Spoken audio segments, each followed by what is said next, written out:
Well, talk about it, Jason. Today with the special election for state Senate, where Democrats currently hold a 21-19 majority. There's also a special election in the state House. Now, it is hard work to knock on doors and convince people to vote for you in a presidential election year. But talk about campaigning in the wake of what happened in November and during the holiday season. Ooh, that's a tall order. But it is oh so very important. And I'm going to be honest, I'm very biased because I once worked in the Virginia House of Delegates. America's policy, folks, it is made in our state legislatures. Republican Governor Glenn Youngkin, he is actually term limited. So Democrats have a real chance of winning the governor's race in November. But the success of a potential Democratic-led government in Virginia, it actually starts with winning these special elections and keeping control of the state legislature. Joining us now are two Democrats running on January 7th. Virginia Delegate Kannan Srinivasan is running for Virginia Senate, and J.J. Singh is running for Delegate Srinivasan's seat in the House of Delegates. Both are running to represent parts of Loudoun County outside of Washington, D.C. Thank you both for joining me today.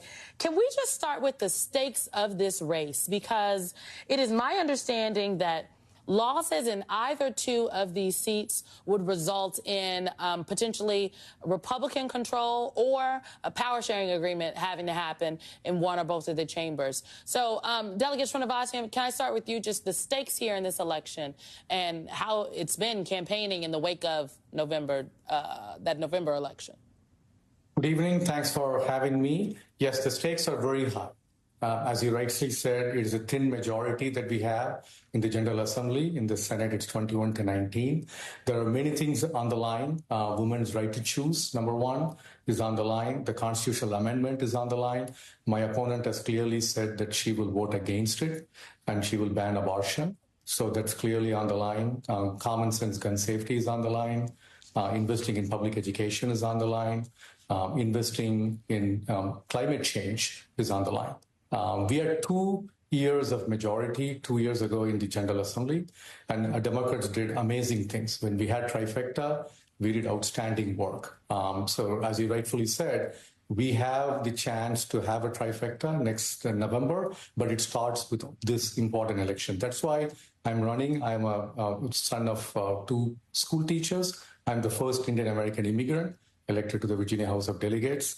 And I am very excited about this. I've been knocking thousands of doors, and people want to hear, people want to push back. People are concerned about many things, including the new administration.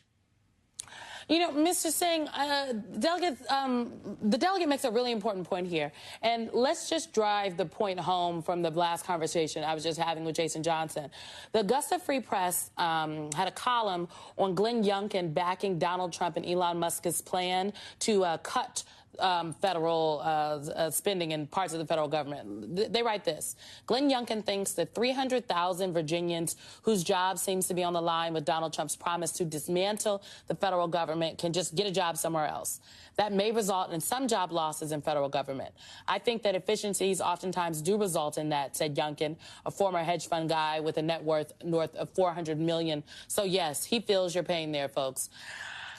Mr. Singh, this Loudoun County is home to a number of individuals that disproportionately have ties to working for the federal government.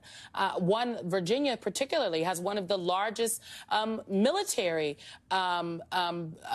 employees in the Commonwealth. Talk about the stakes here as it relates to what could potentially be coming down the pipeline in Virginia. I mean, you said it best. I was born and raised right here in Northern Virginia. Both of my parents spent their entire careers working for the Department of Veteran Affairs. The federal government is integral to the economy of Northern Virginia. It's integral to the economy of the entire Commonwealth.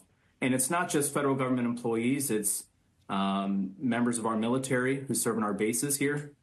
So the disruption that they're trying to put into place could have really significant impacts here in Virginia. I am just struck by the fact that while many folks were wringing their hands about the last election and talking about pontificating about how to talk to voters, the two of you were out there actually talking to voters. Delegate, what have you been hearing from folks out there on the ground? People are concerned about many things, more. I mean, they're concerned about dilution of their rights. They don't want their children to have less rights than what they have. That's very concerning to them. They're very concerned about the jobs. They're very concerned about the uncertainty of the new administration. Healthcare is another big one. I got involved in politics only because of healthcare. I got hit by a truck when I was a student in early 90s. My wife's rare surgery. Those two incidences made me realize how broken our healthcare system is. We have wonderful doctors, nurses, and specialists, but our healthcare system is broken. People are very concerned about that. People are concerned about cost of tuition, about public education. The other side wants to cut public education. Democrats were the first to invest heavily in public education last year in our budget. I was very proud to support that. So people are concerned. People are concerned about gun safety. We have had 84 school shooting, and they are very, very concerned about that. So, we have the policies. We are the party of good governance, and we can deliver to all Virginians. And that is the message that I talk about at every door. Mr. Singh, how are you going to spend your last weekend campaigning? Knocking on doors. We've knocked on thousands of doors so far, and I want to tell you what I'm hearing, which is very similar to what the delegate's hearing. Excuse me.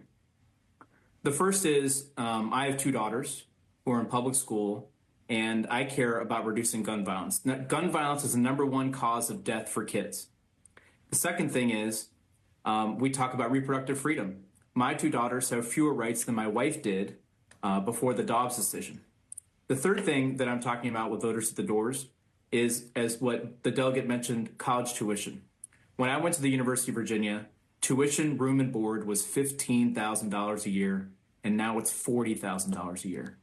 The situation is totally untenable. We have a public institution that's requiring parents, if they can afford to help at all, to choose between funding their own retirement or their kids' education. And so when we talk about voters about these issues, it's getting them excited, it's getting them enthused, it's getting them to see the stakes, it's getting them to see the importance of coming out. And so we're going to keep doing it. I knock doors in the snow. And one thing I'll mention about the stakes, my mom, who was 76 years old, recent knee replacement surgery, with 8 of her friends, who I call super aunties, knocked on doors in the snow. If they can do it, the rest of us can do it. Hear, hear. Election day is January 7th, Virginia. Get out there and vote. Delegate Kannan Srinivasan, candidate for Virginia Senate, and J.J. Singh, candidate for Virginia State House. Thank you both for joining us tonight. Coming up, there was some good news in 2024, folks. History was